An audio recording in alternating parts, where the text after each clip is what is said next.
From the steamy jungle that is South Florida, a mysterious stranger known as Dr. Bones cries out in the wilderness.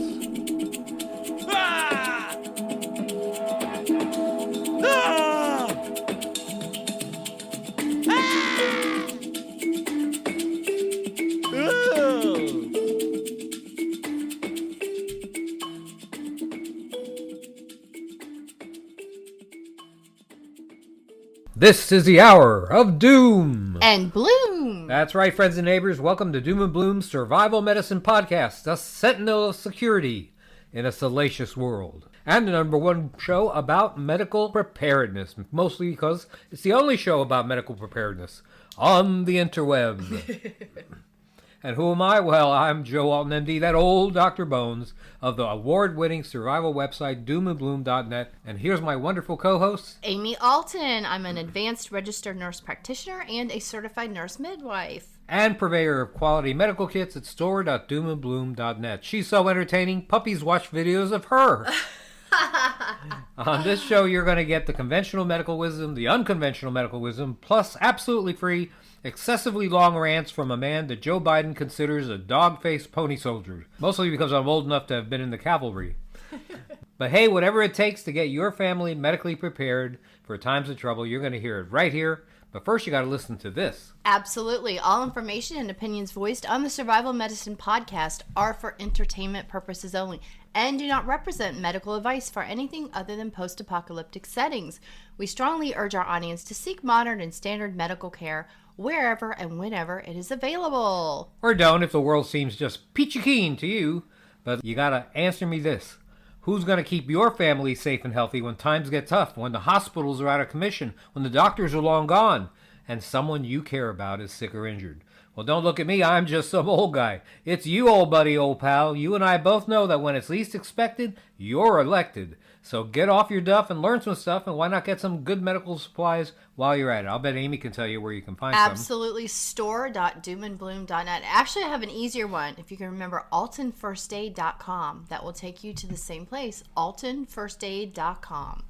I want to mention that the Book Excellence Award-winning 4th edition of the Survival Medicine Handbook is still ranking a whopping 4.8 out of 5 over more than 3,500 reviews, still tops bestseller lists in medical categories throughout the country on Amazon. If you haven't checked it out yet, you're going to find the black and white version on Amazon and the color version at store.doomandbloom.net. We even have a color spiral-bound version on our website. Which is super awesome. Super awesome! This portion of our program is sponsored by the Talking Dogs Podcast.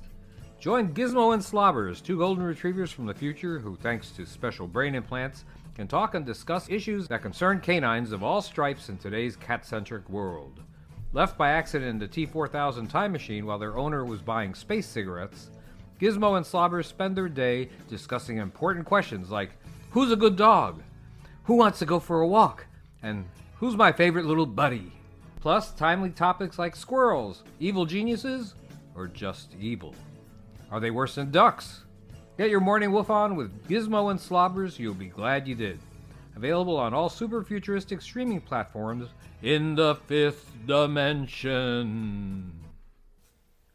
Well, it's January and it's expected to go all the way down to 70 degrees, 70, in this part of the steamy jungle that is South Florida. And of course, I would be remiss if I didn't talk about injuries and illnesses related to the cold, since many places are in the deepest part of winter.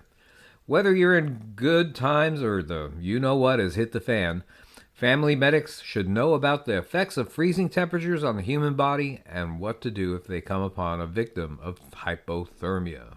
Hypothermia is a medical emergency that occurs when the body temperature drops down below 95 degrees Fahrenheit or 35 degrees Celsius. It occurs as a result of prolonged exposure to cold air or water and can be pretty life-threatening. Now, normally, the body core ranges from 97.5 to 99.5 degrees Fahrenheit or 36.5 to 37.5 degrees Celsius. Now, that's when taken orally or rectally. Rectal temperatures tend to be slightly higher than oral, and oral temperatures are slightly higher than skin readings, such as those taken in the armpit. You should know how the body loses heat. One way is evaporation. Sweating from physical exertion or other reasons releases heat from the body core, and this is helpful in summer heat, but it's dangerous in the cold. We also lose heat by radiation. In radiation, the body loses heat to the environment when the ambient surrounding temperatures are below the core temperature. For example, you lose more heat if exposed to an outside temperature of 20 degrees Fahrenheit than if you're exposed to 80 degrees Fahrenheit. Also, you lose heat by conduction. The body loses heat when its surface is in direct contact with cold temperatures, such as, let's say, in a case of somebody falling from a boat into frigid water. Water being denser than air, that removes heat from the body much faster. As a matter of fact, about 25 times faster. And then there's convection. That's heat loss where, for example, a cooler force is in motion against the body core. The air that you have next to your skin is warmer than the surrounding area further out, and it is lost when it's exposed to wind. And this requires the body to use energy to reheat. Wind chill is one example of air convection. If the ambient temperature is 32 degrees Fahrenheit, but the wind chill factor is at 15 degrees, well, the body loses heat as if it were actually 15 degrees. So how do you diagnose hypothermia? When exposed to cold, the human body kicks into action to produce heat, and it does this by muscle action known as shivering. Muscles shiver to produce heat, and they're a clear warning that you need to warm up. Now, as hypothermia worsens, more symptoms are going to become apparent. Aside from shivering, the most noticeable symptoms of hypothermia will be related to mental status. The person will appear confused, uncoordinated, lethargic. The victim's speech may become slurred, like mine often is, and they often will appear uninterested in helping themselves. So look for what we call the umbles, the U-M-B-L-E-S, umbles. Stumbles, mumbles, fumbles, and grumbles. These represent all the changes in motor coordination and levels of consciousness that you'll see in hypothermia. That's stumbles, mumbles, fumbles, and grumbles. All this occurs due to the effects of cooling temperature on the brain. The colder the body core gets, the slower the brain works. Other organs then begin to shut down, and the victim eventually loses consciousness. Of course, any unconscious person you find exposed to cold weather is hypothermic until proven otherwise. Cold-related tissue effects can cause local damage, such as frostbite. And frostbite affects areas like fingers, toes, even the nose, earlobes, and lips. Sometimes called frostnip or chilblains in early stages, it begins as a numbness, pins and needles sensations, and redness. Blistering may occur as things get worse. If not warmed in time, the skin turns progressively white and sort of waxy and stiff. Then it becomes blue, and then finally it becomes black. That's a condition known as gangrene. Gangrenous tissue is dead and unsalvageable in survival settings. Victims with gangrene may require the removal of dead tissue, that's called debridement, we'll talk about that in future shows, or even amputation. A failure to act quickly to treat hypothermia, that may lead to organ failure and death. Important measures to take are get that person out of the cold. Transport to a warm, dry location. Now, if you're unable to move the person out of the cold, you want to shield them as much as possible, and that includes placing a barrier between them and the very, very, very cold ground. You want to monitor the breathing. A person with severe hypothermia may be unconscious, and you have to verify that the patient is breathing and check for a pulse. And you may have to begin CPR, actually. You want to take off wet clothing if the patient's wearing wet clothing. You want to remove it gently. Cover the person with layers of dry blankets, especially the head, but leave the face clear so that you can clearly see the person's breathing. Then you want to share body heat. This is a little controversial, but to warm the person's body, you remove your clothing, lie next to the person, spooning them, and make skin-to-skin contact. Then cover both of your bodies with blankets. Now, some people cringe at this notion, of course, but it's important to remember you're trying to save a life. Gentle massage or rubbing may be helpful, but also may be traumatic, so you have to be very careful and be gentle. You want to give warm oral fluids, but you only want to do it if and only if that person is alert enough to be able to swallow. You want to provide a warm, non-alcoholic, non-caffeinated beverage to help warm the body. Alcohol may give you a warm feeling, but it does not warm you up, actually. Instead, it expands blood vessels and actually hastens the loss of heat from the body core. You want to use warm, dry compresses. Now, use a first aid warm compress or a makeshift compress of warm, not hot, water in a plastic bottle. You want to apply compresses to places like the neck, armpit, and groin. These areas will transport heat to the body core more effectively than in other areas. Some military studies suggest warming the hands, also useful. You want to avoid applying direct heat, so don't use hot water, a heating pad, or a heating lamp directly on the victim because the extreme heat can damage the skin, cause strain on the heart, even lead to cardiac arrest in the worst cases. An ounce of prevention, that's worth a pound of cure, and many cases of hypothermia can be prevented. The environment plays a large role in your success as a medic in survival settings. If you don't take weather conditions and other factors into account, you have made the environment your enemy. We'll talk a little bit about being on the road. It's imperative to anticipate the climate through which you're going to be traveling, and this includes being properly dressed for wind conditions and wet weather. You want to travel with a partner or a group if at all possible, especially in the backcountry, and make certain that all are physically fit for that challenge. You want to pack enough food, water, and a way to produce heat. For the prevention of hypothermia, you want to remember the simple acronym COLD, C-O-L-D. This stands for cover, overexertion, layers, and dry. These are factors that you have to take into account. The C in cold stands for cover. Dress appropriately for the conditions, and a surprising amount of warmth, by the way, is lost from the head. Be sure you always wear a hat. Instead of using gloves to cover your hands, you should use mittens, because mittens are more helpful than gloves because they keep your fingers in contact with each other, conserving heat. O is for overexertion. Avoid activities that cause you to sweat. Cold weather causes you to lose body heat quickly, and wet, sweaty clothing accelerates that process. You want to rest when necessary and use rest periods to self-assess for cold-related changes. Pay special attention to the status of your elderly or juvenile group members. That's a big issue. These people are very vulnerable. Diabetics are also a high risk. L in cold stands for layers. Layers of loose-fitting, lightweight clothing do the best job of insulating you against the cold. Use tightly woven water-repellent material for wind protection. Wool or silk inner layers hold body heat better than cotton does. Some synthetic materials like Primaloft, Thinsulate, or Thermalite, they're used to great effect in staying warm. And also the time-honored waterproof materials like Gore-Tex work well. The D in cold stands for dry. Keep as dry as you can. Get out of wet clothing as soon as possible. It's very easy for snow to get into gloves and boots, so pay particular attention to your hands and feet. You might be concerned about how to tell hypothermia in your snow-loving, four-legged best friend. If you want to find out about hypothermia in dogs, check out my article at doomandbloom.net. Just use the search engine and look up hypothermia in dogs. This portion of our show is brought to you by Baboons. Baboons, those happy-go-lucky primates that'll steal the ham sandwich out of your fanny pack and give you a friendly little nip to boot. Give one a hug and get a big surprise. Baboons, available at fine zoos everywhere.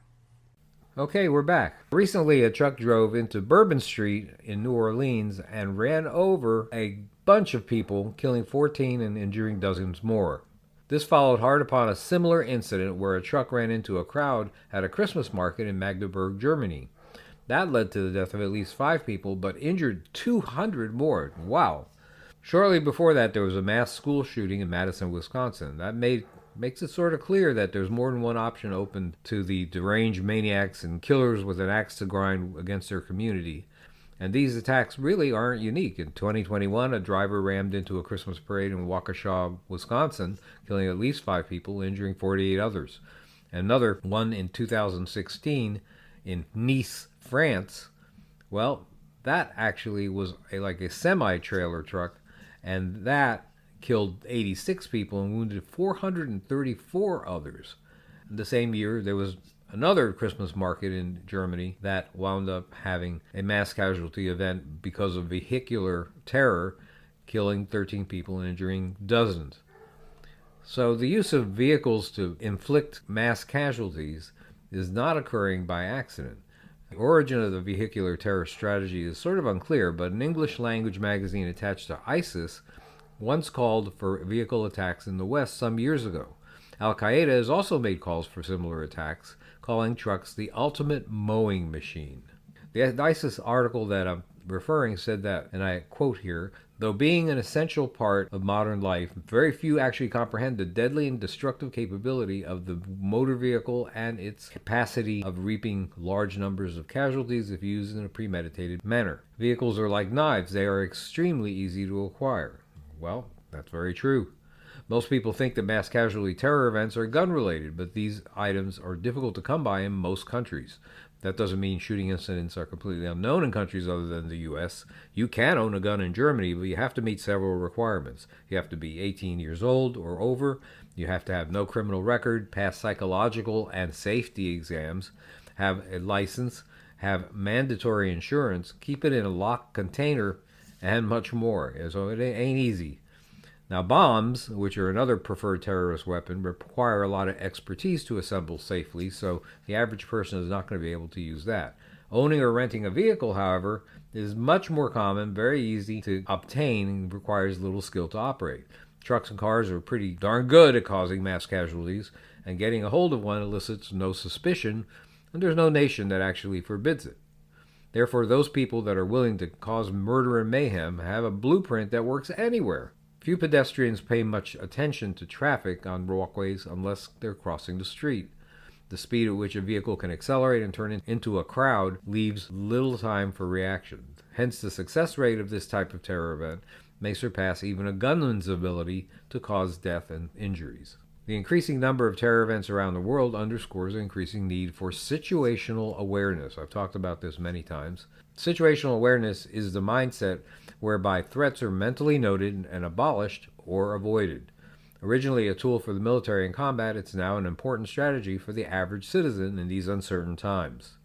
The situationally aware person is always in a state of yellow alert, especially when in crowded public venues. By that I mean a state of relaxed but vigilant observation of what's happening around him or her. When an action or behavior occurs that doesn't match the surroundings and situation, we call that an anomaly. So when a vehicle moves erratically or leaves a normal pattern of traffic, well, that's an anomaly, and that requires rapid action. Mentally noting routes of escape whenever you're in a crowd will give you the best chance of getting out of the way. Just as knowing the location of exits in any public venue is good policy, a heightened awareness is important at any outdoor event or public area near roadways. For those people that use vehicles to kill, the target's going to be crowded people near the street. Their objective is mass casualties, and the pedestrians nearest the curb will bear the brunt of that attack. Consider walking on the fringe of a crowd away from the road to give yourself the most options if you're going to be in this kind of situation. In the center, the masses, not your own good judgment, are going to dictate your movement. Municipalities can and should protect their citizens by constructing barriers known as bollards, which would help stop vehicles from entering popular pedestrian areas. This was a major failure in New Orleans, where the bollards existed but were not placed anywhere where they would actually make a difference. Now, these, by the way, can be seen outside many government buildings and airport terminals. Expanding the use of bollards in areas that attract crowds, that would be an important consideration to avoid future terror events. Roadblocks like this can actually prevent a vehicle from reaching a high enough speed to plow through crowds or even stop it completely. Now, I'll admit the likelihood that you're going to be in the path of a maniac using a vehicle, or really any other weapon, is really very small. Panic isn't the answer, but you know what? These are troubled times. The more situationally aware you are, the safer you're going to be.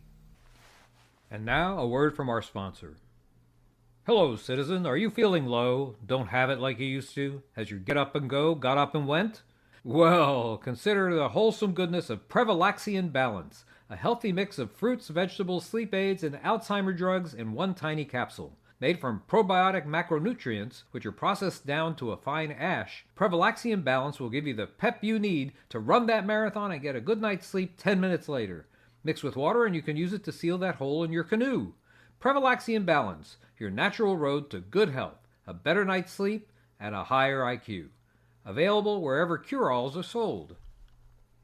Hi, Joe Alton, MD here, also known as Dr. Bones of the survival website doomandbloom.net, co-author of the Book Excellence Award-winning 4th edition of the Survival Medicine Handbook, and designer of quality medical kits at store.doomandbloom.net.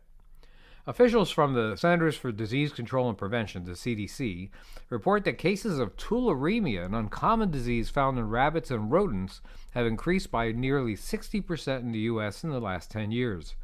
Caused by the bacterium Francisella tularensis, it was first discovered in Tulare County in California in the year 1911. Since then, tularemia has been found in every state except Hawaii. Cases are most common in the central United States, the Pacific Northwest, and parts of the East Coast, so pretty widespread. There are 4 subspecies of Francisella, differing in where they can be found and their ability to cause severe disease. Francisella tularensis type A is the most dangerous type, only found in North America. Luckily, tularemia is still relatively rare, with about 2,500 cases recorded in the U.S. between 2011 and 2022, mostly in warm weather months. Despite this, the family medic must always know about all sorts of infectious diseases that they might encounter off the grid in times of trouble. This is one of them. Now, how does tularemia spread? Tularemia is often seen in rabbits, where it is known as rabbit fever, and it can cause mass die-offs in native populations. Infection is a known zoonotic disease, which means that it can spread from animals to humans. How does tularemia end up in human victims? Well, in the U.S., the bacterium is typically spread by dog, wood, and long-star ticks, as well as deer flies. Contact with animals bitten by the infected ticks and flies is also not uncommon. Francisella can be found in water or soil. Some people catch it from drinking from contaminated sources or breathing bacteria-laden dust. Rarely, cases have been diagnosed in lab workers. As an aside, recently a marine biologist was infected after incurring an accidental cut while investigating a seal carcass. It's the first known case seen in a marine mammal. Tularemia is problematic because of its very infectious nature. It's so highly contagious that only 10 to 25 individual bacteria, are needed to cause the disease, entering the human body through the skin, eyes, mouth, or lungs. The incubation period for tularemia, that's the period of time between when you get infected and when you actually get symptoms, that's usually about 3 to 5 days, but it can range from 1 to 14. In most susceptible mammals, the clinical signs include a high fever, chills, lethargy, loss of appetite, fatigue, muscle aches, chest discomfort, cough, severe sore throat, vomiting, diarrhea, and abdominal pain. Yuck. The worst cases are actually life-threatening, and there is a death rate associated with it. The exact symptoms in a particular human depend on where the bacteria originally entered the body, and there are 6 variants. 1. Ulceroglandular. This is the most common form of tularemia. 75% of cases usually occurs following a tick or deer fly bite or after handling an infected animal. A skin ulcer appears at the site where the bacteria enter the body, sort of like syphilis. The ulcer is accompanied by swollen lymph glands, and that's usually in the armpit or groin. Then there's just glandular, also commonly spread by ticks and deer flies. It appears very similar to the ulceroglandular tularemia, but without the ulcer. Then there's oculoglandular. This form occurs when the bacteria enters through the eye. This often happens when a person dresses an infected animal and then touches their eyes. Very bad idea. Symptoms include red, irritated eyes with swelling of lymph glands in front of the ear. Moving on, there's the oropharyngeal version. This variant results from eating or drinking contaminated food or water. Patients may have a sore throat, mouth ulcers, and swelling of lymph glands in the neck. Pneumonic is actually the most severe form of tularemia. It's caused by breathing in bacteria-laden dust, and symptoms include cough, chest pain, and difficulty breathing. It can also occur when other forms of tularemia are left untreated, and the bacteria makes its way to the lungs. And there is also one last form, typhoidal. This form is characterized by any combination of general symptoms without local symptoms such as reddened eyes or ulcers, things like that. In normal times, diagnosis is by blood tests or cultures of the infected site. Now, off the grid, identifying tularemia is more complex, as many of the symptoms are very general. Be suspicious of any possible tick and deer fly bites and any contact with contaminated soil or water in known areas that have tularemia. Handling sick or dead animals is another likely clue that that person may have tularemia.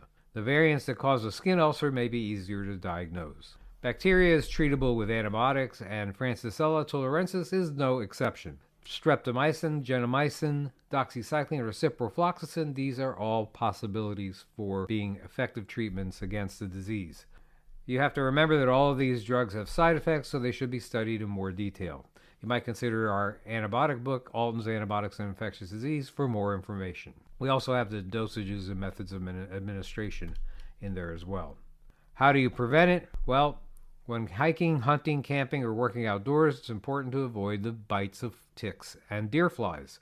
You want to use EPA-approved insect repellents containing DEET, picaridin, IR 3535, oil of lemon eucalyptus, paramethyldiol, or 2-undocanone.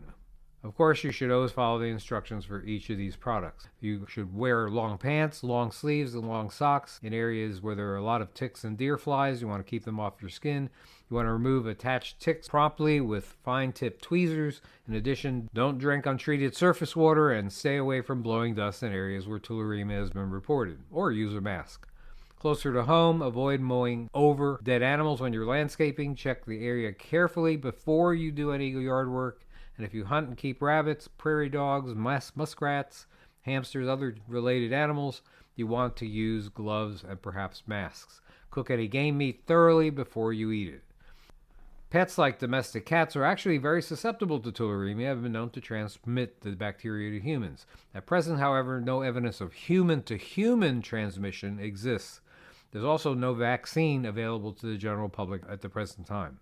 Luckily, the death rate from the disease is less than 2%, but the CDC notes that severe variants may raise the level to as high as 24%. Pretty significant. One interesting note is that Francisella bacteria is considered a Tier 1 select agent. That means it's known to be a toxin that has the potential for deliberate misuse against civilian populations, leading to mass casualty events. In other words, tularemia bacteria can possibly be used as a biological weapon. This is Joe Alton, MD, that old Dr. Bones, wishing you the best of health and good times or bad. Thanks for listening. Hey, learn more about more than 200 off-grid medical topics in the award-winning 4th edition of the Survival Medicine Handbook. And get your family medically prepared with quality kits and individual supplies from our entire line at store.doomandbloom.net. You'll be glad you did. For more information on tularemia, visit www.cdc.gov/tularemia. This part of our show is brought to you by Vigilance Sanctuary Services, maker of fine leg warmers, protein shakes, dog toys, and woke government agency personnel since 2008.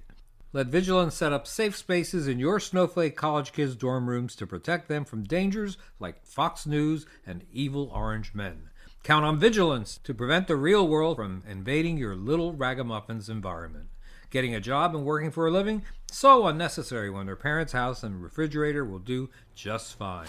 Call Vigilance and you won't have to worry about people in red hats or American values ever again. Services available in blue states only. Hi, Joe Alton, MD here, also known as Dr. Bones of the survival website doomandbloom.net, co-author of the Book Excellence Award-winning 4th edition of the Survival Medicine Handbook, and designer of quality medical kits at store.doomandbloom.net. This week's question for the expert council comes from Roy, who writes, I have a question for Dr. Bones regarding the use of biochar for human consumption. Can biochar be useful for human consumption to either remove toxins or to balance the gut? I watched Jack's recent video about making biochar and how good it is to add to the diet for dogs and poultry. I've also heard of this for pigs and other livestock over the years. I know our digestive system is different, but it got me to wondering if there could be a benefit. Since it helps the gut of livestock to add small amounts to their feed, what might be the effect or usefulness to add into the human diet? And if so, should it be sterile or inoculated before using? Could this help pull toxins from the body or bring balance to the gut? Or just a bad idea altogether? Thanks. Respectfully, Roy. Roy, I don't get a lot of questions about biochar, so let's start by telling the folks just what it is. Biochar is a solid rich in carbon made from organic waste material or woody biomass that is partially combusted in the presence of limited oxygen.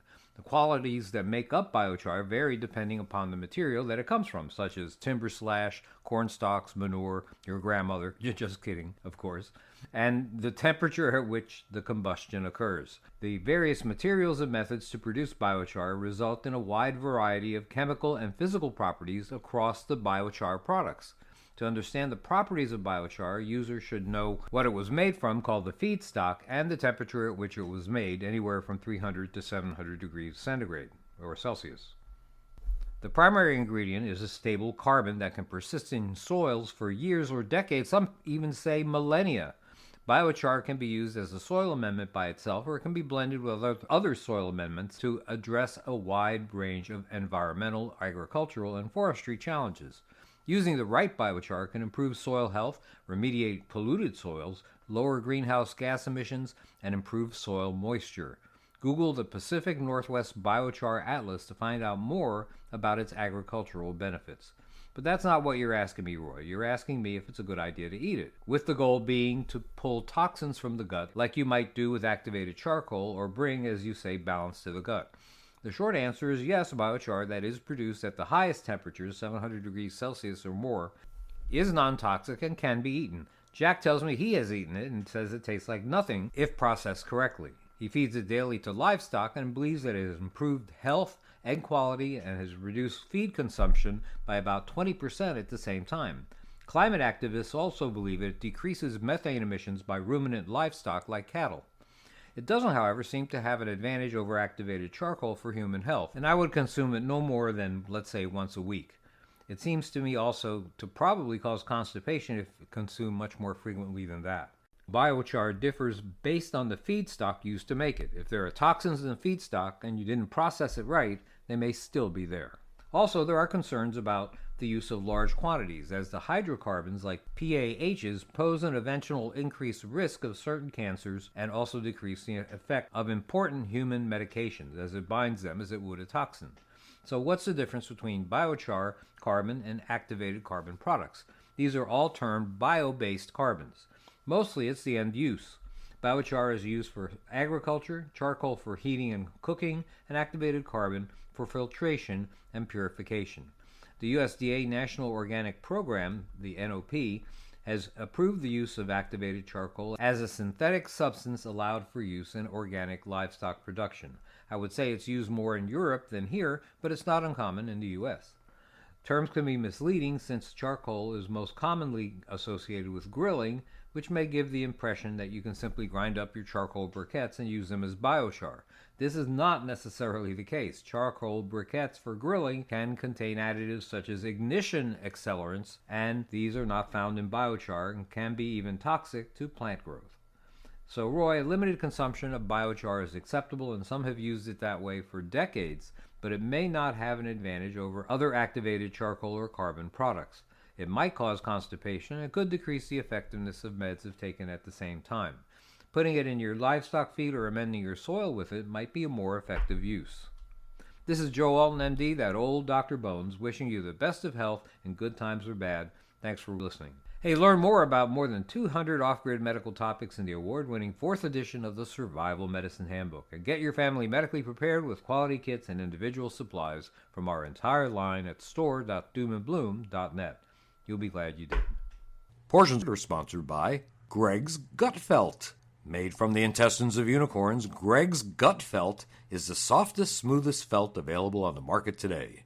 Use it to line your pool or poker table, cover a blister with it, or just rub it on your skin. Smooth. Found wherever Greg's Gut is felt. Well, that's all the time we have for today. I hope you enjoyed this episode of the Survival Medicine Podcast with Dr. Joe Alton and Nurse Amy Alton. Have a good one. You've been listening to the Doom and Bloom Hour with medical preparedness experts Dr. Bones and Nurse Amy.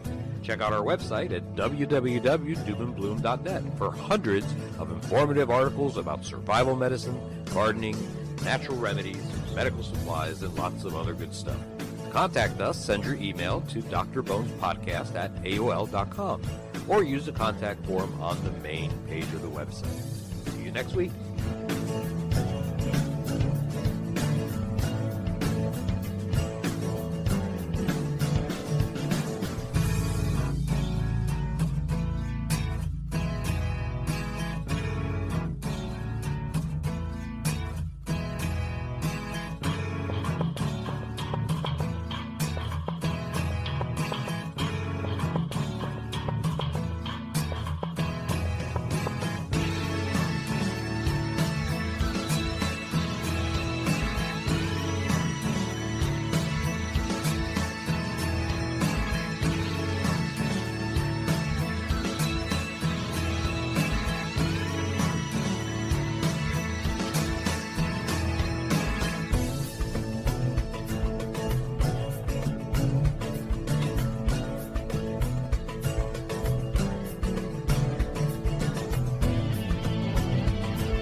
Are you worried about how dangerous the world has become? In these days of terrorist attacks, natural disasters, or even a future collapse, you need to be medically prepared to keep your family safe. I'm Amy Alton, ARNP of store.doomandbloom.net, where you'll find an entire line of uniquely designed medical kits and supplies for when help is not on the way. For everything from individual first aid kits to the ultimate family bag, go to store.doomandbloom.net today. You'll be glad you did.